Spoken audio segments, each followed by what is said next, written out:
So I studied behavioral science at business school. I love tapping into why we do what we do and why we think the way we do and why we make certain decisions. So how many of you have your left thumb placed over your right thumb? So in some parts of behavioral psychology, that means, keep your hands up, that means that you're extremely, extremely intelligent, right? You can look around and check with the people next to you. You can verify with your colleagues, see if that's right. I did do that for a reason, not just get you to all look silly. We did that because so much of our lives today are separate, disconnected.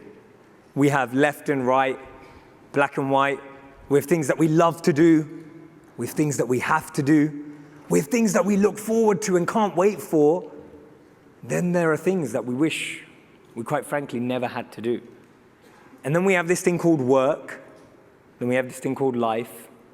We have this thing called family. We have this thing called friends. And this constant disconnect, disharmony in our life creates more and more friction within ourselves, within our organizations, and then eventually the wider community and even the world. Mindset 2 is a bit more about how much we have to unlearn about ourselves. How many of you have ever been told by your boss that you're too slow?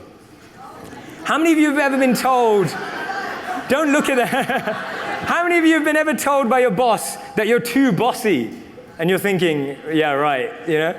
How many of you have been ever told that you annoy other people when you work really fast and diligently? Yeah, everyone's heard these things. This is your opportunity to unlearn what you've been told about yourself. So what I'm going to ask you to do is I'm going to ask you to answer 2 questions based on a reflection of your own self. Not how you are at work, not how people perceive you, not how people think about you, but how you think about yourself. Right? I'm going to ask you to push to go to that level. There's a great philosopher called Cooley in the 1800s. He said that today, I'm not who I think I am. I'm not who you think I am. I am what I think you think I am. Let that blow your mind for a moment. I'm not who I think I am. I'm not who you think I am. I am who I think you think I am. We're lost in a perception of ourselves. So our image of ourselves is made up mostly by what people think of us. If people think you're outgoing, you're more outgoing. If people think that you're someone who likes to be the front of the party, you behave that. We interact, we almost act as method actors, creating an image in society. So what I'd love for you to do is I'd like you to choose whether you believe you're more outgoing as a person or more reserved. And I'd like you to choose for yourself. If you're outgoing, I want you to head to this side of the room. And if you're reserved, I want you to head to this side of the room. You can choose now, and you can't be in the middle. I'll tell you why. One of the greatest challenges that organizations have faced over time is that people have started being engaged in the wrong places. We've had to learn skills, portray ourselves, present ourselves in job interviews, say that we're good at things even when we might not be very good at them, because we believe that that's what's required. But actually what the most powerful organizations today have found, that actually when people unlearn those and go back to their root environment where they thrive, then they're able to have a huge impact. There's a great conversation between Steve Jobs and Steve Wozniak. And Steve Wozniak looks at Steve Jobs and he said, you know what, you're not a coder, you're not an artist, you're not an engineer, you're not a technology guy, what do you even do? And Steve Jobs, in his usual Steve Jobs way, says, musicians play their instruments, I play the orchestra. And I love that line because it so much sums up a deep understanding of where you thrive. And this is the challenge that organizations have, needing to unlearn what we've made our people think they are, but allowing them to go back to their source of inspiration. This is something I created called the Quadrant of Potential. What you'll see here is the blue section says not good at and not interested. When you do what you're not good at and you're not interested in, it feels pointless and it can lead to depression. When you do what you're not good at and you're not interested in, it can lead to depression, it can lead to anxiety, it can lead to all of those negative emotions.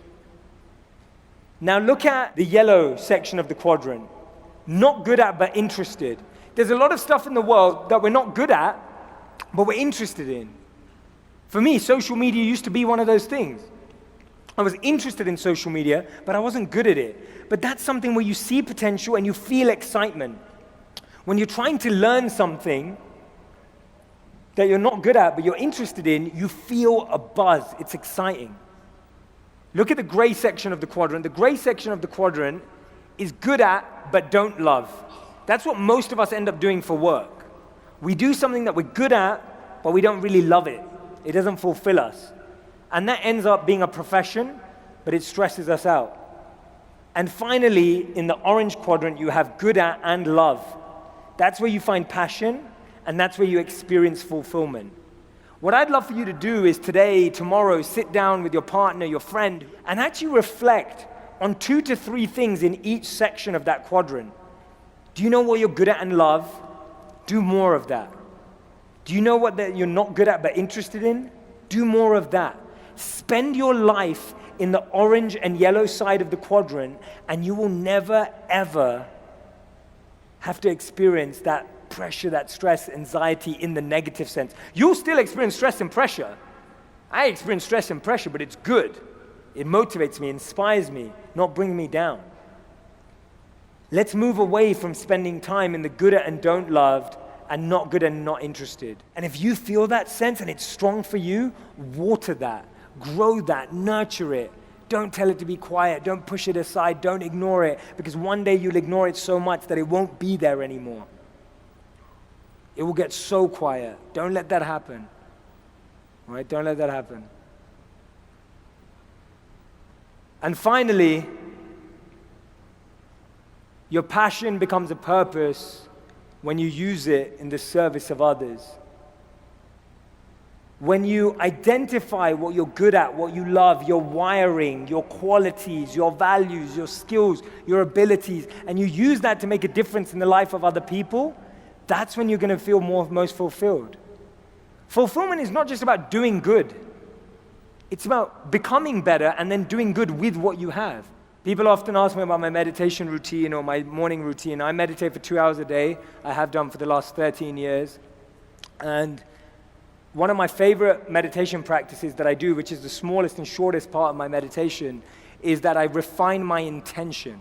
What I mean by that is every day I write down thoughts in my mind that are either weeds or seeds. Seeds are ones that I want to grow. Seeds are things that I want to plant because they're full of love, compassion, empathy, kindness. And the weeds are greed, negativity, manipulation, power, control. So every day I'm literally gardening my heart by pulling out every weed and plucking out every weed that I no longer want to plant in my house. Because guess what? Weeds end up looking like seeds. Often in our life, the weeds and the seeds look exactly the same when they start growing. And that's one of the biggest challenges. We're wired for generosity, but we're educated for greed. And we're so deeply wired for generosity, but everything's trying to pull us away from that. We've been told 2 lies in our life. The first lie is, you're nothing. You're not worth anything. You haven't got anything. That's the first lie. The second lie we've all been told is you can be anything. It's a lie. It's not true. The way we're wired defines what we can do with that wiring.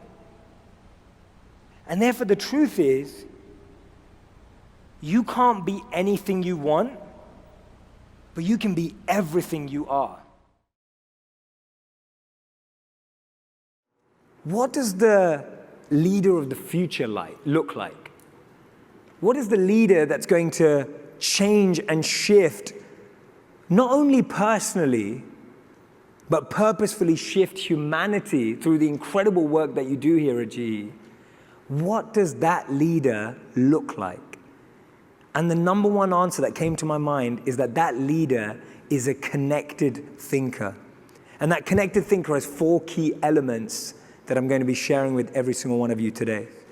And as I extrapolate and unpack what I mean by that in this session, this story for me really sums up how many opportunities are lost, how many opportunities are missed, because today, a lot of our thinking, a lot of our thought processes around work, life, personal well-being, perseverance, and connection are totally unaligned.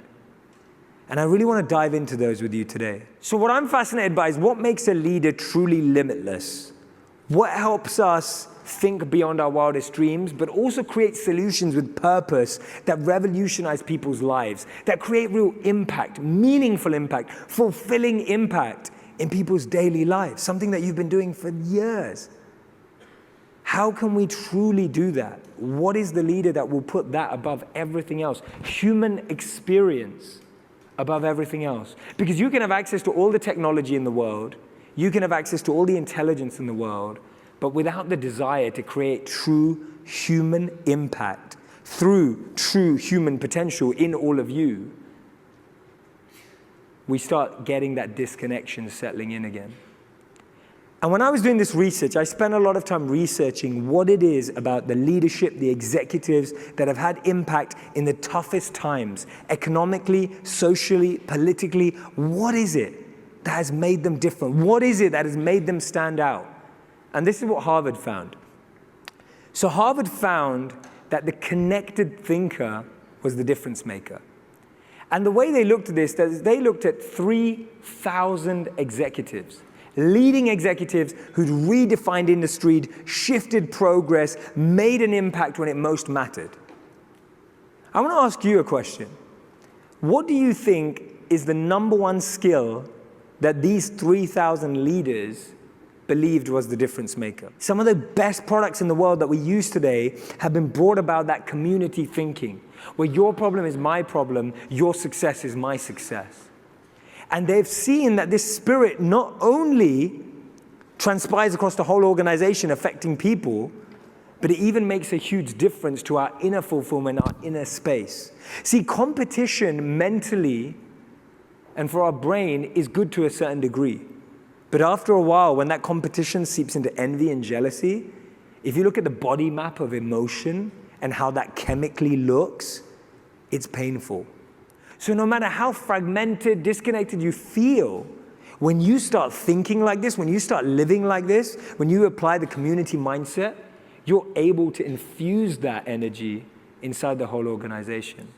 And when we hear a colleague's issue that they're having in the workplace, and our mind says, I already know, like, I'm used to this is common. As soon as we do that, we lose the ability to connect with people with empathy, compassion, and genuine understanding of what they're really going through. As soon as we think we've already been there, right? We've always done it that way, has been the phrase that has led to the most failures in the world. But this is the first session that I'm doing today, and it's all around building a brand on Facebook. How do you find your passion, turn it into a purpose, and take it all over the world? If we don't have the right mindset, which I'm going to share today, it doesn't matter what tools you have, it doesn't matter what technology you have, it doesn't matter what analytics you have, it doesn't matter what data you have, none of that matters if you don't have the right mindset around community, around building community, creating community. Now, whenever I get asked to talk about brand building or social media today, I always have to start with this disclaimer that I'm going to share with you. And that's because when I get asked to speak about these things, people usually look at the views I've had. So we've had 3 billion views in the last 18 months. Right? Thank you so much. And for me, that's not views. For me, that's people's lives touched. That's hopefully people's lives changed, people's lives moved, people's lives transformed. And on top of that, we now have over 25 million people across social media following me on various platforms, wanting to find answers, passion, purpose. But I've got to start with this disclaimer because it's so honest and it's really how I feel about everything I do today. And that is this. Number one, I did not start making content to build a brand. I did not start making content to build a brand. I started making content because I had a message I wanted to share that I hoped would help people. Like, that's honestly why I started. It wasn't about building a brand. It wasn't about having a page. It wasn't about having a website. It was just for the desire to want to serve people through my content. Second thing, I've never used ads or marketing, right? None of my views, none of my followers have come from ads or marketing. Nothing I've done online since I started has been ads-based. It's been totally 100% organic. So if you ask me how to use a Facebook ad, I'll tell you I don't know how to do it. Literally, because I don't know how to do Facebook ads. I literally do not understand it. I have no idea. So if you have a question about Facebook ads, don't ask me. I have no idea. And the number 3 disclaimer is I did it with zero investment. When I started, I had no money to start with to invest in this. I taught myself how to edit. I borrowed my friend. I didn't borrow my friend's camera. I literally borrowed my friend who owns the camera. And we went out together and shot the videos. He was kind enough to do it for free for me when we first kicked off. And I didn't have any money or capital to invest in it. And I share these because I want you to recognize how much this is so possible from whatever stage you're at. Whether you already have a booming brand, whether you already have a booming content page, or whether you're just starting out like I was 2 years ago, this is possible for each and every single one of us. Whether you don't have money, you don't have any of that, all you need is time, energy, enthusiasm, and discipline, right? Discipline is huge.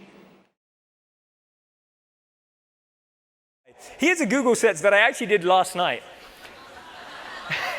So I do these always the night before, so they're right up to date, and then I send the PowerPoint the night before I present. So you have millennials are lazy, stupid, entitled, right? And then I did another search for Gen Z, and here's Gen Z. Lazy, conservative, poor communicators in the workplace. That person really thought it through. What a search. Generation Z are not millennials. Great observation. And Generation Z is doomed. Now, if you imagine being a millennial or a Gen Y or a Gen Z, and seeing that, and that was my search, just Generation Z are. If that's what you think about yourself, if that's how employers view you, it changes how you approach workplaces. It changes how you approach employers. It changes how you feel you are viewed and how you view your future of work. We know that strengths is on the rise, the amount of strengths testing in organizations. I'm sure you're already doing it. But this is what the future generations are crying out for. It's been ignored for so long. People have done jobs they've hated for years. People have done jobs that don't bring out their strengths and passions for years. People have done things every single day for the last 10, 20, 30, 40, 50 years that they don't enjoy because it pays the bills. The people coming through now, all the millennials and Gen Z, are looking for a bit of this, a bit of engagement according to their natural skill set, a bit of engagement and recognition for their other skills and qualities they can bring to the table, a bit of engagement around their true meaning value, which will allow them to feel more fulfilled in the workspace. That is their demand. It's an order, right? Young people all over the world today want mentors in organizations. If they're inspired by the mentors yours builds, they will stay with you and be able to create the greatest impact that you could ever imagine. Thank you so much for taking part. So grateful. Thank you for your time. Well done. One of the biggest challenges we face with everything we do in our lives, we don't take the time. We always say, I can't do this. Like when we talk about forgiveness, the number one thing we hear is, I can't forgive that person. I can't forgive that person. I can't let go of that. I can't forget that experience. I can't forgive that experience. That shouldn't have happened to me. And that happens, why?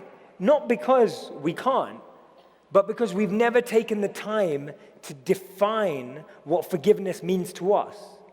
And this is a really important point. You will never do something in life that you can't define. If you can't articulate something and what it means to you, you can never put it into practice. If you want to become humble, you have to know what humility truly means. If you want to become powerful, you have to understand what you mean by the word powerful. Because guess what? When you don't define it for yourself, it becomes defined by someone else.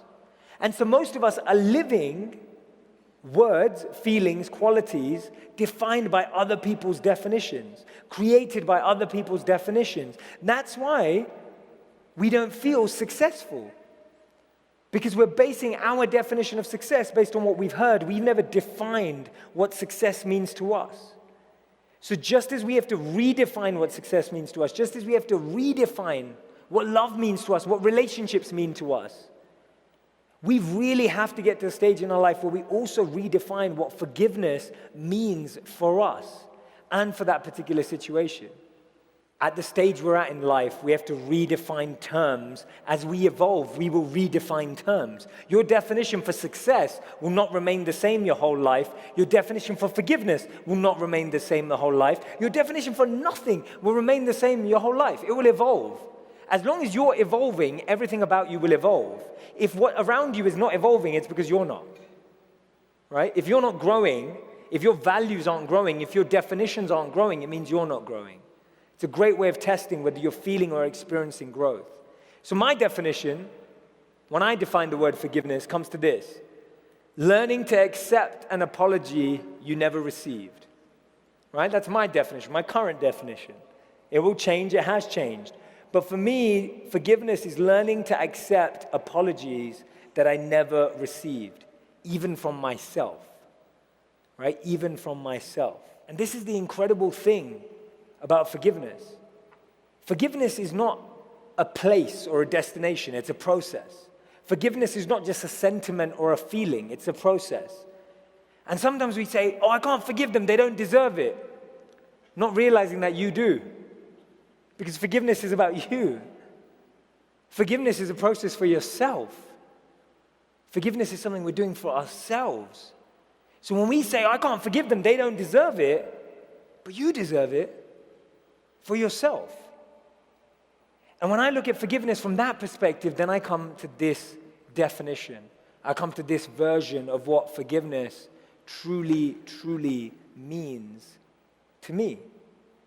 And when I look at forgiveness, I define forgiveness in this way to help you. The stages of forgiveness. How many times, even in the past, did someone hurt you and you said, I'm going to get my revenge? In that voice, in front of a mirror, and recorded it. No, that's not. Any intention that starts with revenge will lead to pain. Just understand that for a moment. Any intention that you plant based on revenge will ultimately not fulfill you. Because revenge means the same person that broke you has to fix you. And when we want revenge, we want the same person that broke us to fix us. Because we're doing revenge, which means we want to show them how we changed and how we did it and how we got it right. And when you try and do that, guess what? If that person doesn't feel you got it right, you're still carrying it. If that person doesn't feel you got the best revenge body, if that person doesn't feel you got the best revenge business, if that person doesn't feel you got the best revenge car, you won't be satisfied. Because revenge means that your metric, your reference point is still that person.